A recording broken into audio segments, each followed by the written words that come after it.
So Patty, today I am trying to recreate a conversation that I had with Dustin Magaziner, but the two of us had a couple of weeks ago. Right. And I didn't, we've been good friends for a while, and I didn't actually realize how aligned we were in terms of the way we actually ran our business. So neither one of us have outside investors. Neither one of us has outside capital. We both have grown over a longer period of time through organic growth, through our own cash flow. And we have some similar opinions about a lot of the agents and how they can grow. So I would say today is one of the more practical episodes that we've ever done. I agree. Yeah. You know, And I especially think if you're an agent ISO looking to kind of scale up, and Dustin's story is great because he started out in this business like so many successful people have in this business. Yeah. And and he's very focused. What I really appreciate about this conversation, and I love kind of sitting back and watching the two of you kind of banter. Yeah. But what I really loved about it was that it's not only is it focused, but it's focused on helping agents grow, and that only through that can his company grow. And I think that's a really important message. Yep. So then I kind of continued that. Questions from the field. I just kind of made some additional points about the idea of focus and really challenge you with like kind of a 1 or 2 minute, I don't know how long it was, but very short, to just say, what are you focused on, and talk about some questions you should be asking yourself as a result of the conversation.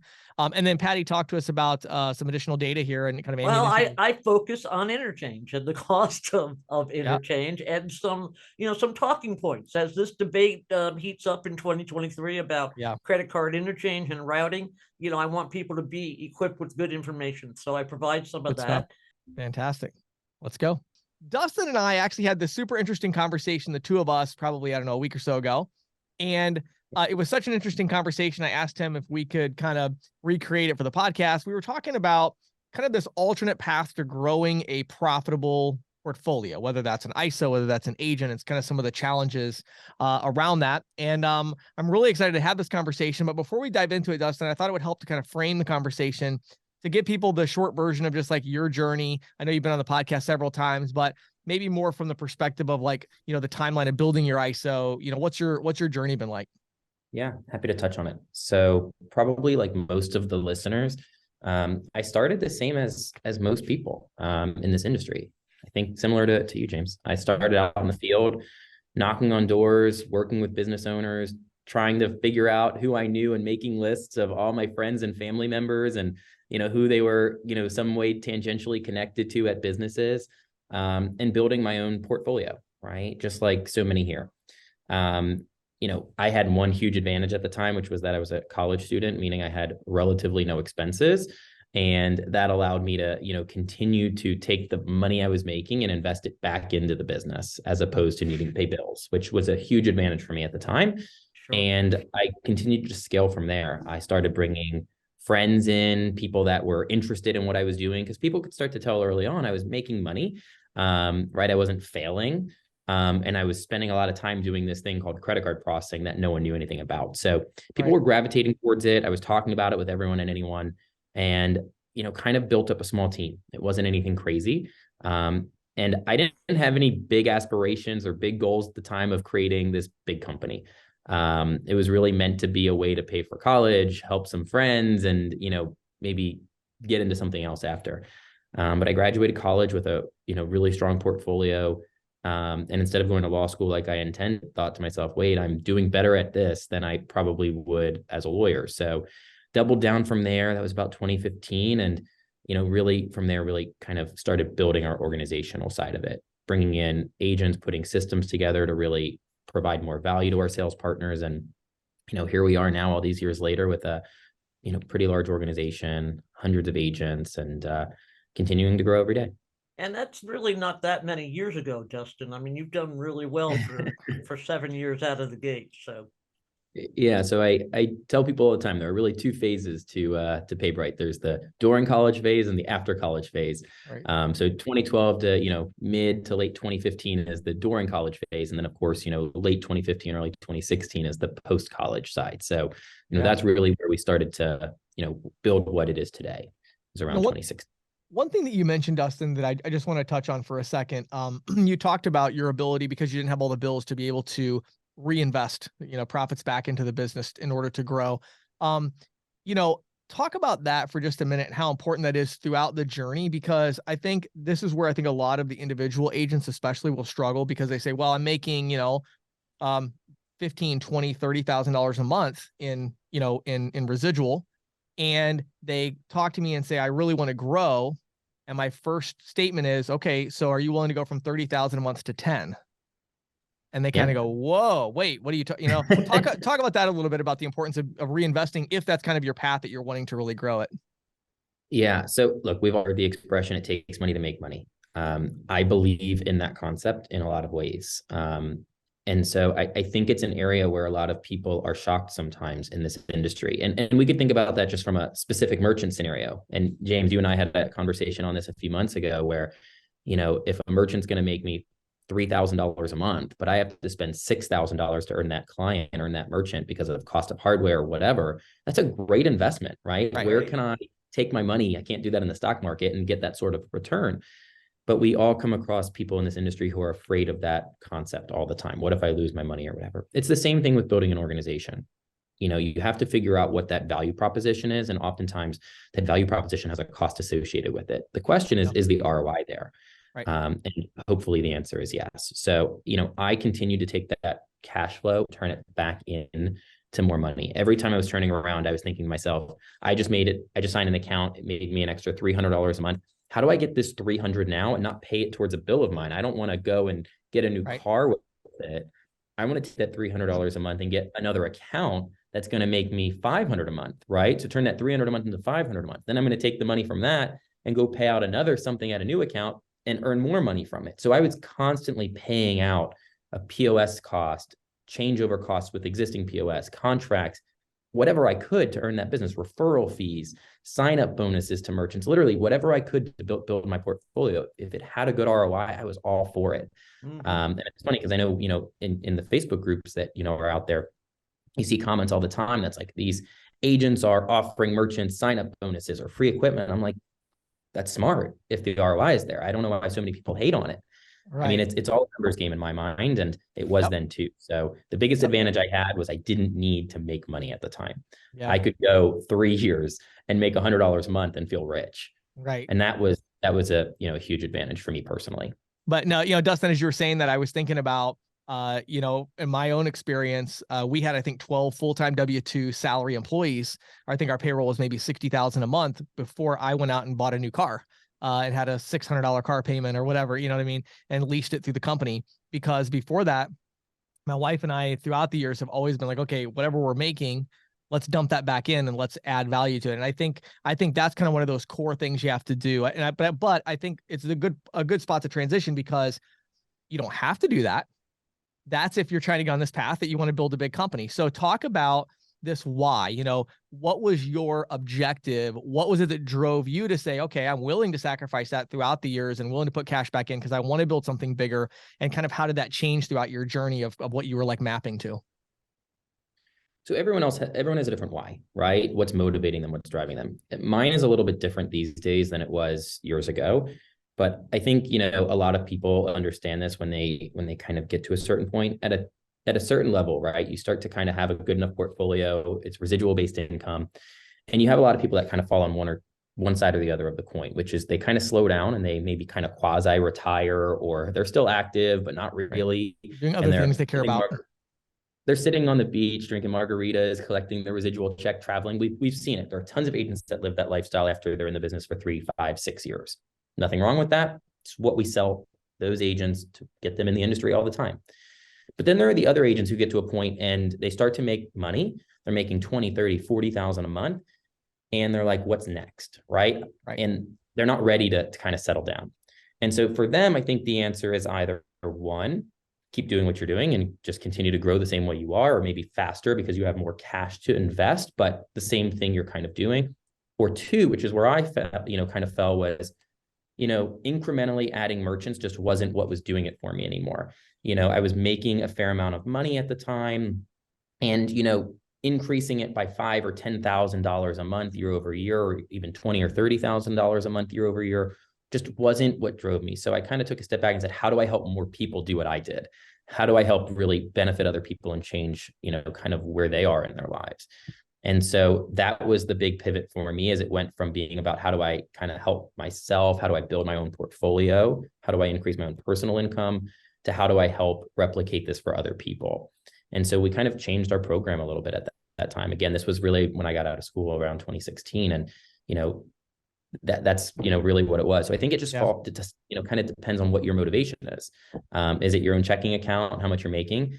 Because sometimes when you start building a team, you start building an ISO, that starts to go down. Not only are you investing, but what you're investing in has a slower growth rate. Mm-hmm. If you're making, let's just say 20% on your first agent, well, if that agent's signing 5 deals a month, it's the equivalent of you signing 1, right? Well, most agents that are successful sign more than 1 deal a month. So how much they're making actually decreases. You have to have 5 of those people just to replicate what you were doing. Right. And so a lot of people miss that. And so, for me, it was about helping people, really helping them change where they're at and helping them be more successful in this industry. Yeah. I like what you're saying. I know Patty has a follow-up, but before we get to that, it's like, one of the things I want to point out is, one of the themes I think is really interesting here is kind of this idea of maybe sacrifice is the wrong word, but it's kind of this idea of trade-off maybe. Mm-hmm. And I think both the things you just said have that, right? So for the first one is from a financial perspective, right? Are you willing to, not have this massive positive cash flow every month? Are you willing to give up some of that because you are going to hire your first, staff person to help you out, or your first tech support person, or you're going to, bring on some agents?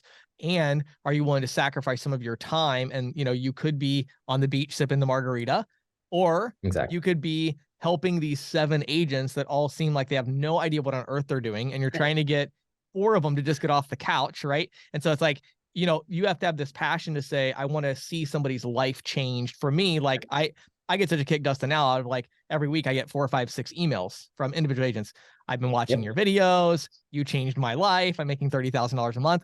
That's why. So I love that. Right. So that's what drives me to make the next video. Right. But it's about that, I think. So sorry, Patty, I kind of hear you. No, that's quite all right, because I really like what you say. And it's a really kind of a segue to my question, because it's all about priorities, right? I mean, that's what you're talking about, is setting your priorities. So let's clarify, if you don't mind, some of the various paths to growth in this business. Maybe give your thoughts on, for example, let's say I'm a new agent building a portfolio. What should I be doing to accelerate growth and profitability? And maybe, some tips on how to do this in a way that positions the agent to do something bigger, down the road, instead of just be, knocking on doors, right? Or picking up the phone. Yeah. So, I mean, I'm a big believer in staying focused, whatever that goal is, stay focused. And so, I think first, when I talk to a lot of agents that, are newer to PayBright, what I find more often than I care to admit sometimes is that early on, they're not focused. They're trying to sign sub-agents. They're trying to come up with every and any angle. They're trying to figure out a way to get into, McDonald's or Walmart, while also trying to cold call, every business on the corner. Right. And there's just no specific strategy for them. And strategy doesn't need to be complicated. It can be, I'm going to go out and cold call 4 hours every day, and I'm going to hit 30 doors this day. Like that's a fine strategy. And it works for so many agents. It worked for me. It could be, I'm going to go and talk to every CPA in my local area, every single one. And I'm going to become the person that CPAs go to for merchant services. It could be, I'm going to hire a telemarketer. It could be, I'm going to figure out this thing called digital marketing, social media, and I'm going to be the best at it in the industry. Like there's a ton of paths. But I think most agents are trying to do all of it sometimes, and it's unfocused. They spend $100 a month trying to hire somebody to do their social media. It's not going to get anything. They hire somebody as a telemarketer that they don't manage, and so they just send them money and they think they're going to get leads. It's not going to work very well. They go and talk to one CPA and wonder why they didn't get referrals, because they talked to them one time on the phone for 20 minutes. And it's not being focused. And so I always try to, dial it down and say, look, there are a ton of strategies and all of them can work, but let's pick one to really be the best at.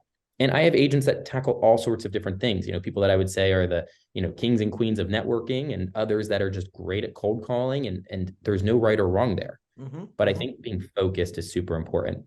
Yeah, and of course, as that happens, you evolve, right? You go from maybe signing smaller merchants to focusing on larger merchants, focusing on enterprise level merchants. You go and start focusing, on how to get your existing portfolio that didn't exist a year ago, how you get those 50 or 100 accounts now to become your referral source, right? Now they're sending you to businesses. Or you start focusing on how to build your organization, bringing in agents, the recruiting effort of it, the training element, right? There's a recruiting and training element. Obviously, that's hugely important. But I think in a lot of cases, the challenges are, that just there's no focus, there's no concentrated approach. And so for me, I've always been very focused. When I first started, I was focused on me. It was signing my own personal accounts. I'm a believer that, people in this industry shouldn't focus on bringing agents in until they can take care of themselves. If I can't afford to put food on my table, how am I responsible for putting food on someone else's table? Of course, I always joke around, it's like on an airplane, they always say if there's an emergency, put your own mask on first. It's kind of the same idea. You need to be able to take care of your own, kind of, world first. And that's when you can pivot. But so many people are trying to do so many things all at once that I think that is often a challenge. So stay focused. That would be my biggest recommendation. Have a game plan. That's really great advice. It's really great advice. And you kind of, my next question, you kind of touched on in your answer there, but I'd really like to, dive a little bit deeper into, what are the considerations that an agent or an ISO should contemplate before they go down the path of hiring or recruiting, building a team of their own. And probably even more importantly, I think that your story speaks to this. How do you decide if you should do that? So I think if you make that fundamental decision that this is the path I'm going to go on, which is maybe a little bit of an emotional decision at times, then the question becomes, can I afford not to invest in these areas, right? For me, I think a lot of people in our industry would agree with this. I wish that I hired my first employee sooner. Because every dollar I put in there helps me indirectly generate more dollars. Whether that's freeing up my time to help an agent close a multi-million-dollar opportunity, or it allows me to focus on our strategy, whatever it is, it frees up my time to focus on hopefully more valuable endeavors. And so I look at it from the angle of, can I afford not to? That employee is going to cost you some money, but what do you get back? If you're an agent and you're hiring an assistant, I see this all the time. I see how their productivity skyrockets. Now they have somebody that's doing their installations. They're doing a lot of their customer service. And so if you work 8-hour days, and right now you're a good agent, you're making money, you're spending 5 of those hours servicing your existing portfolio and 3 hours dedicated to building your portfolio. Well, maybe you can flip that. With an assistant, maybe you're spending 6 hours building your portfolio and 2 hours servicing your current portfolio. What can you build in those extra hours? Right. Probably more than the cost of the labor there. So I always look at it from the angle of, can I afford not to? And usually when the goals are aligned, the answer is you can't afford not to. You are at a point where you really should bring on help, and the right employee is going to help you get to that next level. Yeah. Let me say one other thing about this, Dustin. I'd love to get your thoughts on. One thing I'm really passionate about as I work with agents. There's a huge difference, at least in my mind. I'm curious to get your thoughts. In my mind, there's a huge difference between saying, I want to build a small, dedicated team of employees that are going to support me as I continue to sell, like you just mentioned, but I'm going to sell more efficiently, right? Versus I want to build a big team of salespeople who are going to allow me to not have to sell anymore. Talk about that. We've talked about this numerous times. Yeah, I know, but I want to hear Dustin's take on this, because I think there's a big difference. But to clarify, I think for a lot of agents, they don't understand the difference between these two. It's like, oh, I'm building a team. It's like, well, no. There's a big difference. Talk about that, Dustin. What are your opinions on this? Really different.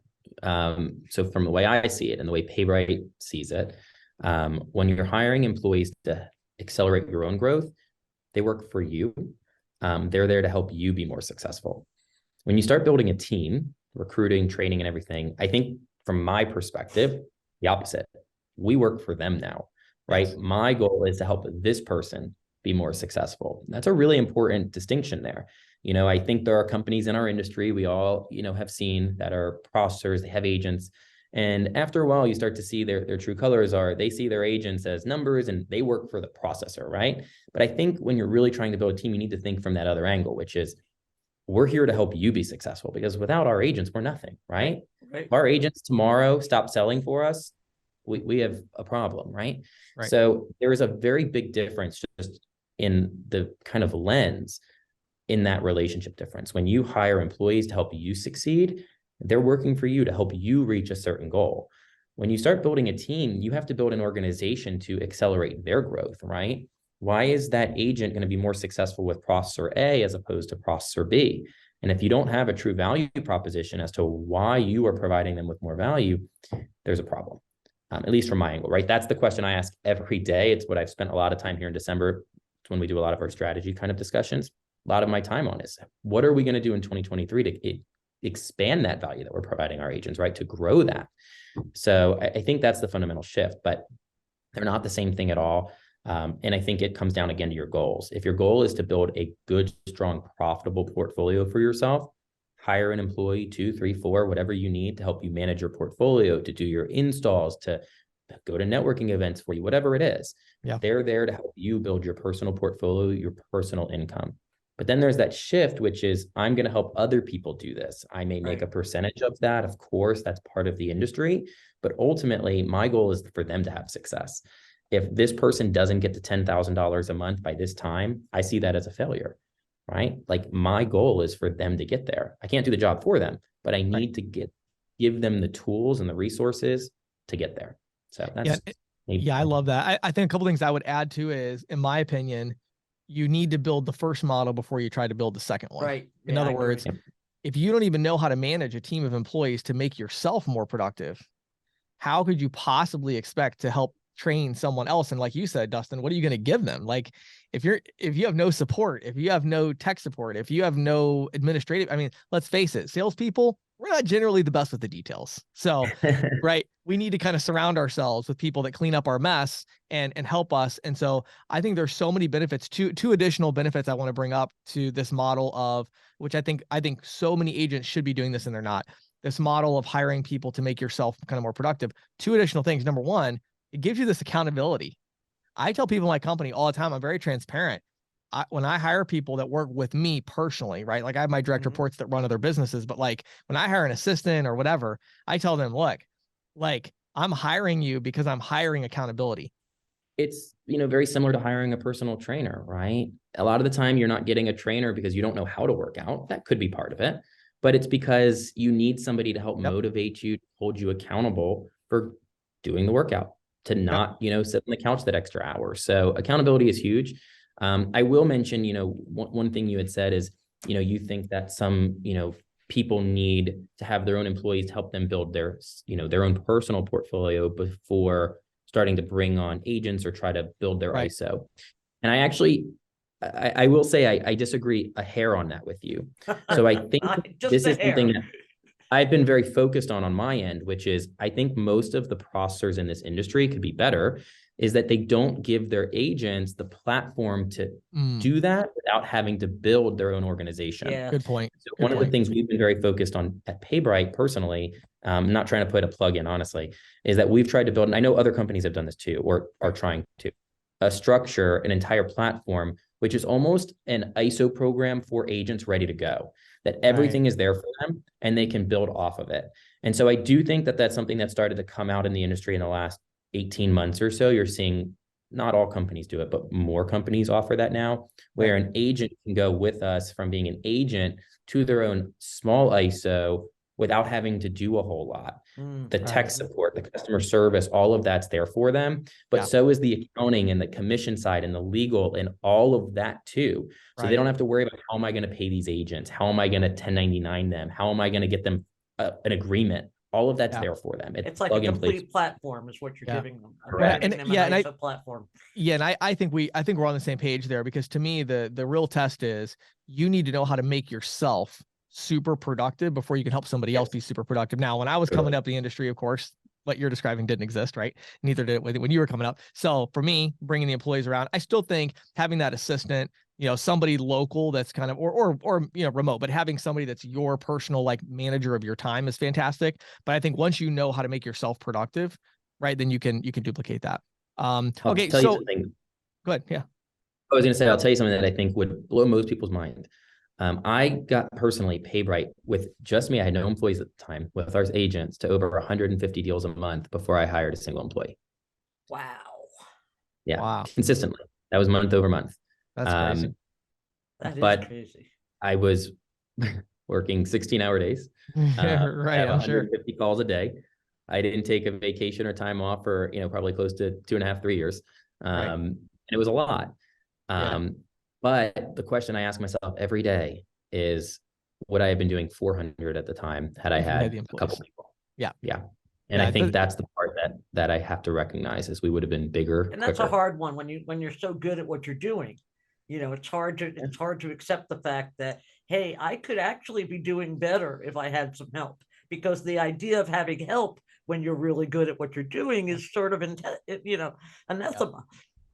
Yeah. Well, I think too, a lot of the experienced agents, they get this kind of negative feedback when they start on that path, because they hire their first person and they become massively less productive for like a month, because they're not good at managing people. They're not good at delegating, and they don't have any processes. It's like they know what they do every day, but they've never thought about it from the perspective of a manager. So they don't have it, like they're not an operator yet. So I think there's a learning curve. All right. And there's also people, I think, in this industry who have been managers, right? Right. They don't like it. They want to go out and do something on their own. They start to get successful. They're like, oh, I'll go get more people. I've had experience managing, forgetting that they really didn't like being a manager. Right. They like the lone. They like the lone wolf. They don't want anybody, Right. And it becomes a grind. Report to. Right. So, okay. So a couple other quicker questions here I just want to run through. So we've talked kind of, we could kind of summarize everything we said so far as starting your own ISO is a pretty big decision that you really want to think carefully about, and you may not want to do, but don't take it lightly.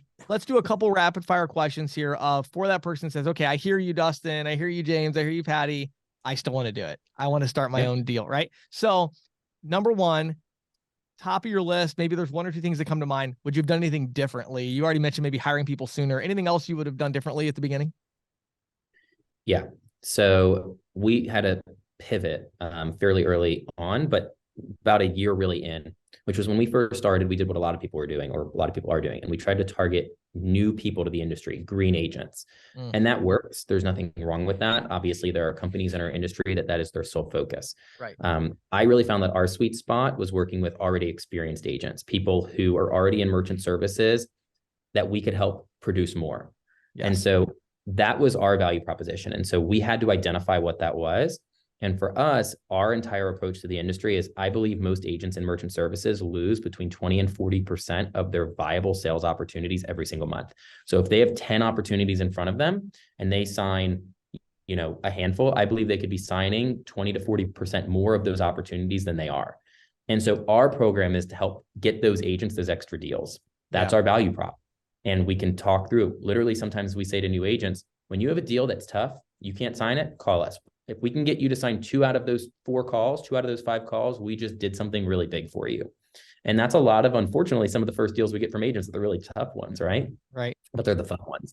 So I think you have to determine what, kind of that approach is. So for us, it was a value prop, and it was the wrong value prop early on. Yeah. Got it. So figuring out what your value proposition is going to be, who you're targeting, going back at the very beginning of the interview, right? Staying focused, figuring out what you're going to focus on. Outside capital. So I could be wrong about this. I don't think you're a big believer in this, but I'm kind of curious your thoughts. So in our industry, we've got private equity, we've got investors, we've got, the larger upstream processor that wants to buy part of your business or make investments. Good, bad, pros, cons. What are your thoughts? Yeah, I'm not a big fan of raising capital unless there's a real reason to do it. I think it kind of goes back to what I said before, is I'd rather have cash flow that supports my costs before, going in the red. Again, if you're a tech company and you need to hire a bunch of developers, that's a different story. But for the most part, merchant services is really driven by sales organizations, not tech.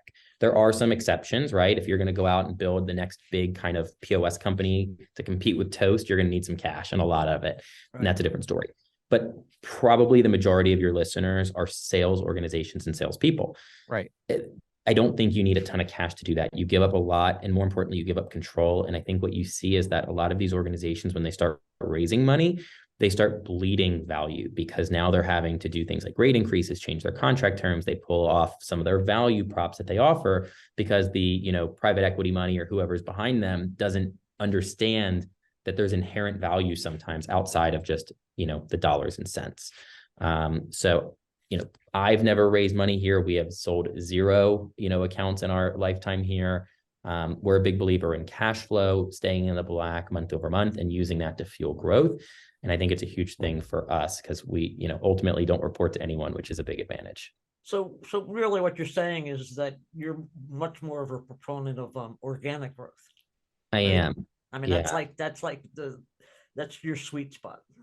Yeah. I mean, I think there's value to being able to, as an agent, for example, being able to pick up the phone and truly talk to the person making the decisions, as opposed to talking to somebody who represents a board or represents a group that makes the decisions.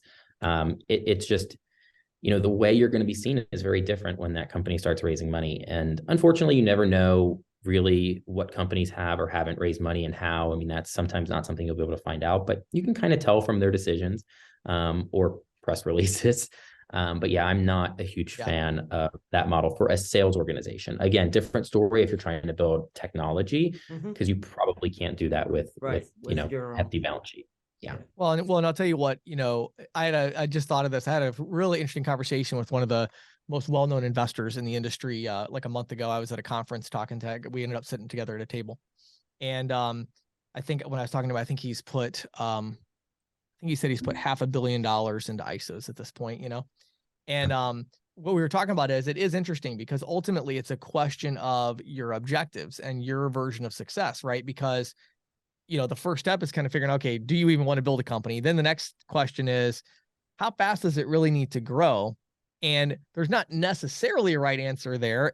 The only issue is, what's your level of competence and how much are you willing to trade off and sacrifice to get where you're trying to go? And so you'll have these people that'll say, well, I'm trying to build to, I want to do 500 deals a month within 24 months or something. And, and you've got this background and, well, yeah, you're going to need, you got to have some money to do that. Right. But I think the real question doesn't, or what the observation would be for most of my listeners, especially the smaller agent, smaller ISO looking to grow, frankly, there's really not a lot of rationale. I mean, there's maybe pure ego or something as to like why you would need to grow that fast. Now, again, for some people, it really is. It's like, if I'm not building this massive thing, then I'm just not having any fun. Well, then you got to go get money and you're kind of a little bit of a slave to the money. And that's the trade-off. And you accept that. But I think I wanted to interview you today because what your path doesn't get talked about that much. And it's like so totally viable. And that's what I've done in my business. I mean, right. We just hired, this year, we have budget to hire 2 more senior developers on our team. I'm not taking on any investors to do that. It's taken me, 14 years, but we have plenty of cash flow to hire lots of developers. I have 3 different tech companies. I don't have any investors. And so, I have total freedom. I own my business. I do whatever I want. I consult with a lot of companies that have investors in private equity, and that's fantastic. But I think it's like they need to look at both options, right, Dustin, and kind of see the clear that there is a difference and there's a choice to be made. And there's also a lot of history, I think, of people who have built their businesses the way you have, Dustin, especially early on in this business. And I think it's, I used to joke, this business has created a lot of billionaires, and a lot of those billionaires started out just like you, here's a perfect, in college, and then they got out of college and they started building their business, and they haven't had to take they took very little, if any, money from outside, and they became very profitable. It's a great industry, right? I think that that is something that is well known at this point. I'd say I'm fortunate, that I stumbled upon it when I did. But yeah, the outside money thing, right? I'm a believer that part of a competitive advantage for companies in this space is, are they nimble? How quickly can they make decisions move? Right. I had a sales partner approach us a while back about a very strong opportunity, but there needed to be some customization in some areas on this deal, but it was a very strong opportunity. And they had a relationship with one of the big companies that, a lot of agents probably utilize, I won't use names, but one of the bigger agent kind of homes.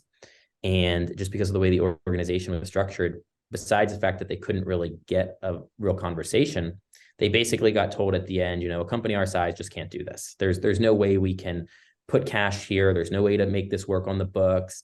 And it was a very, kind of proper response, but not what I'd say a truly thought out one. And those types of things drive me nuts. And I think that's one of the main reasons why, for me, I'm not, why we're not looking to go in that direction, because I like to be able to win those opportunities, not because of that one opportunity. I think what that company would say is, we have so many opportunities, we can afford to lose one. There's probably some truth to that. But for me, you're not losing that one, you're losing that agent, you're losing all of the future agents and all of those future deals. And they look at it so, kind of like micro instead of macro. I want to look at what the whole value is of being quick, being able to move quickly, get things done. There's this whole inherent value that gets undermined sometimes there. So that's just my take on it. I like being able to get things done for people when it just makes sense. Yeah. And there's definitely something too on the personal side to just kind of like, I'm here at the office today because I want to be. Nobody's forcing me to be here. I can do whatever I want to do. I own the company, right? So I think there's something to be said for the mindset of that. And I also think too, and I know this from experience, I actually started 2 ISOs. One of them I did start with outside money. And one thing I learned, just personal confession, you think a little differently about somebody else's money. At least I do. True. It's like, I have a blank check here. Literally, that's like, it's like they were like, basically, hey, we love what you're doing. We know you're going to build a huge ISO, whatever you need. And it was like, well, this is great. I can, I can get whatever capital I want. Hey, let's have a big party. Like, well, wait a second, but it actually does cost you money. Like, you know what I mean? Like in this case, it was a line of credit. So it was like against residuals, but like I had to pay that back eventually, So it's like, but now, and it's my own money. And, as I start businesses today, it's kind of like, I'm okay, wait a second here. Like, do I want to like give up this money that's my money to, so I think there's some psychological way more disciplined. Right. Yeah. Right. Okay. Last question real quick. For the larger ISOs out there, organizations your size and in larger, what are you thinking about for 2023? Totally kind of off topic here, but just strategically, what scares you? What excites you? What's the 1 or 2 things that are on your mind? Yeah. So, I am actively, I won't give up too many secrets right now, but Sure. I'm personally actively looking at this one question of how do we help our sales partners be more successful every day? That is the question I'm always tackling. And I think it's honestly a question a lot of our competitors are moving away from. I think a lot of them are moving towards like, what's your schedule? What's your rev share? What's your profitability? And not how do we just help you be more successful? Or how can we move away from the agent model altogether? Or how can we milk the agent model to facilitate our shift to ISV integration? I think that's the question a lot of companies are asking. Or W-2s. If I'm an agent that works with a company that I start seeing move in the W-2 model, I'd be terrified. But if I'm an agent for a company that is clearly putting a lot of their energy and resources in the W-2 model, I'm really worried, because what that tells me is that they have a model that is going to mean more than me. At least I think that's the case. And I think the data has proven that, right? How many agents at Central Payments were told basically you could become a Heartland agent or not, W-2. And so if I'm an agent at a company that's moving in those directions, I'm very scared. PayBright, like I've said this once, I'll say it again, we are committed to the 1099 agent model. Maybe that will be an issue for us one day. I don't believe it will. I believe that's the future still. And that is what we're committed to. We have no direct sales. We're not moving towards, W-2 employees for sales to compete with our agents. They're our focus. So all of our energy, all of our resources, all of our time goes into that. And so in order for me to grow my business, I have to have them grow their business. Right. It's just that simple. I can't grow my business without them. And so every day the question is, how do we do that? So we're doing some really cool things right now. We have, one project I'm really excited about, sort of in what we call a beta test. Where I won't go into too many details, but really with like strategic partnerships. So we're working on ways to get our agents in the field tuned in with banks and all sorts of things like that. And banks aren't the only example, but tons of different people strategically, where the agent doesn't have to do much. They just have to, kind of be the relationship for the bank to send them the leads. But our competitors aren't doing that. They're keeping these leads in-house, if creating those relationships at all. Right. So I'm looking at it from that angle. What can we do in 2023 to help our sales partners grow their own portfolios and their own businesses? So, we're investing in portfolios. We're doing all the things other people are doing as well. But there are a few things that we're doing that I think are going to be a little unique here. And I love it. I think if we could take one word away from this whole interview, it would be focus. Yeah. Right. And so I have a That's lot of what I consulting wrote clients down. that are Stay focused. I have a lot of consulting clients W-2, and I tell them, if you're going to do that, then do that. Yep. Right. You're going to do 1099, do that. But I think it's when you try to do both, that just does not have a history of great success. Okay. So real quick, before I let you go, tell us about PayBright. Where do people need to go if they want to learn more? Maybe they listen to this and said, hey, I'm that experienced agent. I want to talk to Dustin. I know you've been a mentor to so many in the industry already. Share your info of how they can reach out to learn more. Yeah, easiest ways, either one would just be call in to our, office. Right in there, there's an option for new prospective partners. Phone number for our office line is simply 984-272-2568, and it would be extension 3 for, new prospective partners. Or of course, you can always shoot us an email. You can email that into just our support, email. If you want to get a hold of me, just say, please send this to Dustin, or attention Dustin. Trust me, it gets to me. There's only one Dustin here. But it's just support@gopaybright.com. So again, support@gopaybright.com, but it's easy to get a hold of us. Go to our website. We pick up our phone, right? Like we average like a 20 some odd second hold time during business hours for, our agents. Like it's not hard to get a hold of us. You'll the website is gopaybright.com, correct? Gopaybright.com. That is right. Awesome. Dustin, as always, such a pleasure. Thank you for taking time to share your insights. I'm sure our audience is going to get a lot of good value out of this one. So I appreciate it. Thanks so much. Always a pleasure. Thanks, Dustin. Everybody, got another episode brought to you here by ISOAMP. Okay. And today I want to talk to you about interchange optimization and padding. Interchange optimization and padding. This is one of those areas that is so complex that it took us a long time to build out the software and the processes to do it right. And it's still something that a lot of times our human experts will get involved. So our system is really good at pulling all the data from a statement, especially the interchange table, and categorizing it. But you know what? There are simply times where you'll have one processing company that'll use a weird name for an interchange category, or they'll actually make a mistake. You wouldn't believe how many mistakes we see on statements. Okay. Well, what happens in those cases is it gets flagged and goes to our full-time W-2 employees who are statement analyst experts who work actually right here in Hollidaysburg, Altoona area where we are located here at our main office. And so they work right here in the area. They've all been trained by myself and our other experts at ISOAMP. So they help with all of that. But the end result is we can provide you with a detailed side-by-side list of every interchange category and the optimization savings for that particular category. Even better, we could customize the optimization mapping itself. So depending on which gateway you're using for optimization, or if you're going level 3 on some transactions versus level 2, we can fully customize that mapping to meet your needs.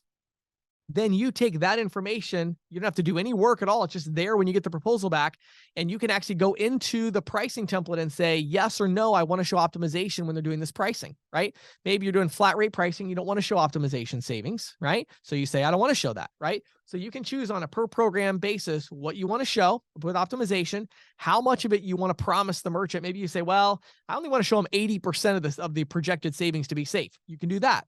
Well, whatever you do, it's all going to show up line by line on the proposal template. And we have special custom proposal templates. We have Excel and we have PDF versions that show the optimization line by line. You want to learn more about that, just head over to getisoamp.com. It's getisoamp.com, getisoamp.com, and learn more about ISOAMP.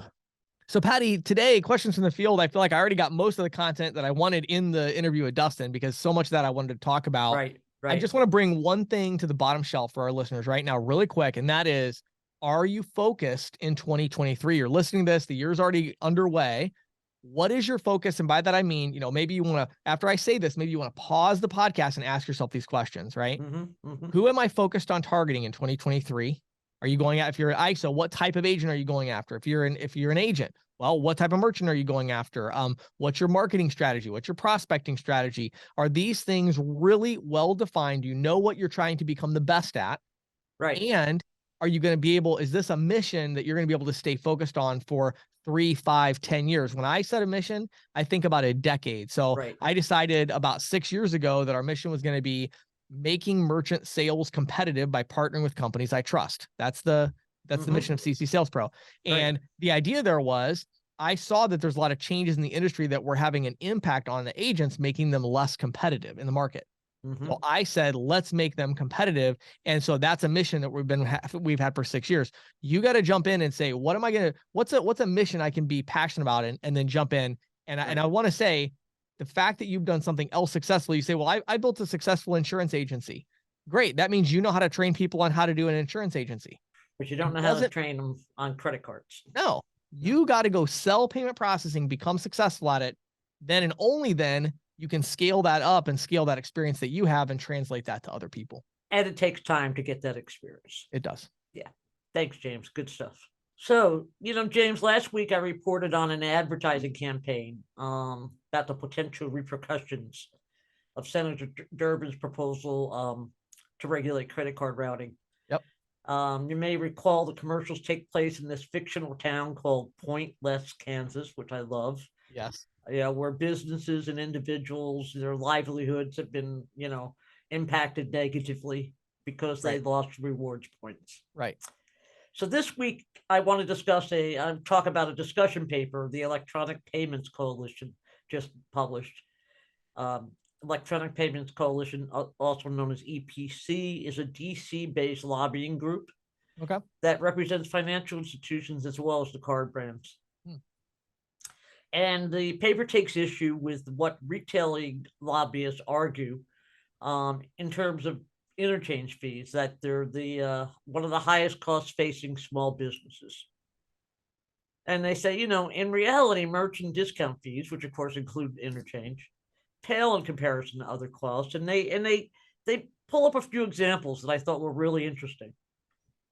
They talk about restaurants. And, the fact that restaurants tend to have a higher share of card-based transactions than other small businesses.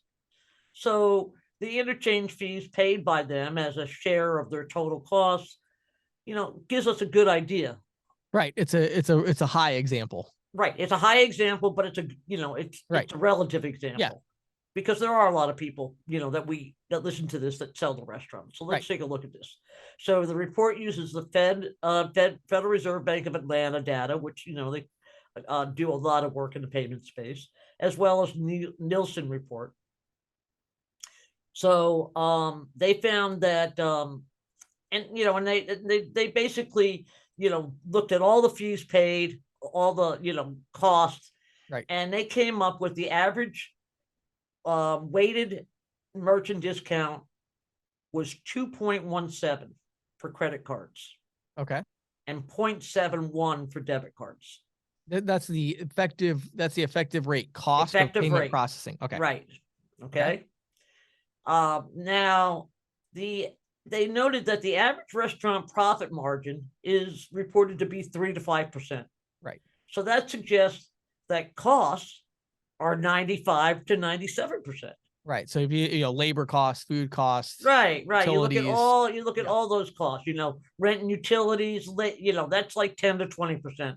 Labor is usually 7 to 50%. Cost of goods, of course, that's pretty high in restaurants because they're buying food. Yep. That's like 30 to 70%. Advertising, those food delivery apps, maintenance, that's another 3%. Well, credit card fees are 1.2. Right. I mean, yeah. So it's like if you're trying to make legislation to really ease the burden of cost on these particular business owners, looking at the payment processing fees is not really the best. It's not going to do it. Right. They're not only minimal, but it's really a myopic focus, as the EPC puts it, because it ignores the reality, of course, that accepting card payments has a lot of benefits as well. Yeah, right. If you didn't accept card payments, you're not going to be taking in all this money. Well, and the other side of it, even on the issuing side, the other question would be, how much money is that business making by using their cashback card when they buy these different things, which that would go away if the interchange got slashed. Right, exactly. And I also, think that we have to talk about, the idea of, payments are guaranteed and prompt, right? Yep. The cost of carrying cash, just go and ask a cannabis dispensary about the cost of carrying cash. Yep. I think it also, the retailers would not have been able to go on, especially restaurants would not have been able to leverage the internet. Yeah. If it right. weren't for this. So I just think this is really good ammunition. I encourage people to visit the EPC website, get some of this data for themselves. Cool. But I think these are some really, high points that we really ought to consider as we go into 2023, right, and anticipate more efforts to, look at regulating. Yeah. Industry. Awesome. Well, Patty, thank you so much for the insights as always. Good stuff.